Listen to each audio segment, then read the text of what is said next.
There's been a lot of awareness created around burnout, and we can visibly see the positive impact of these efforts that are put to create awareness about burnout, because more and more people are now familiar with the term burnout. They have a sense of what the word means. Yet, emerging studies are telling us that the cases of burnout are increasing, are rising. And I wonder, why would we be aware of the symptoms of burnout, of how to prevent it, how to deal with it, yet continue to put ourselves through it, yet continue to suffer from it? And perhaps one place I would look at is the definition of the term burnout. It doesn't favor the individual that's experiencing it. In simple terms, what burnout means is you're not able to cope.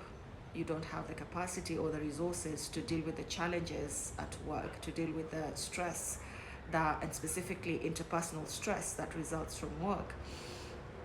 And so, if you are beginning to experience the symptoms of burnout, emotional exhaustion, physical exhaustion, depersonalization, when you start experiencing those symptoms, and perhaps you go to your HR to ask for a few days to try and recharge because you had this workshop on mental health, and your HR said that my door is open, you can come and we can talk, and if you need time off, I can give you time off.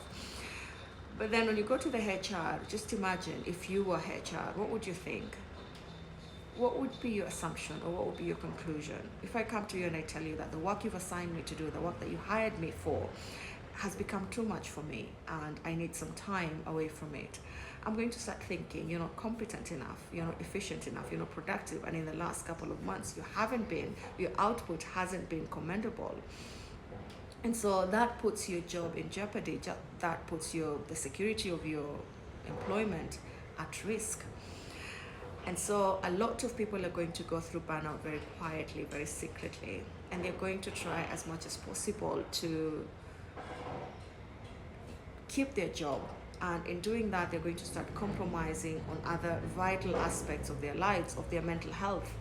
For example, they're going to now start sleeping less to be able to complete the workload that they were given, or they're going to stay up all night, with thoughts that they cannot shut down, of how they were discriminated at work, or how envious another colleague is, or how they were passed up for promotion, or how unjust, they were treated that day.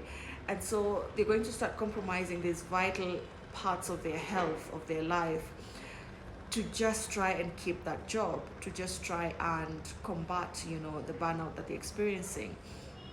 And before they know it, they're sacrificing more and more bits and pieces of themselves to be able to keep this job, such that by the time they have run out of resources completely, they've depleted even their reserves, they're not fit for the job that they were trying to fight for, and they're not fit for any other job.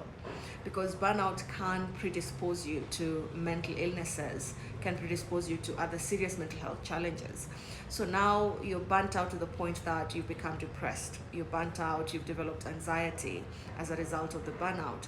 And now you're not fit for the job that you've been trying so hard to sacrifice for. You've compromised all these aspects of your health to keep this job. And now you can't even keep this job because you're not fit for it.